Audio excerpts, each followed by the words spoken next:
vlog, welcome back to my channel. For today's vlog, magagawa tayo ng guys, luya na kakatasin natin. Lagyan natin ng honey.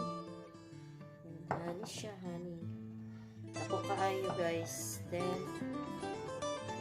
ito, tatlo lang gagamitin natin para magkaroon tayo ng nila luya with honey.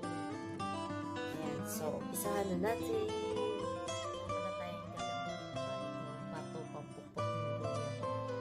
Yung pang-pupok namin ang bawang guys. Tagal naman ito. Ito yung gamit namin. So, ayan.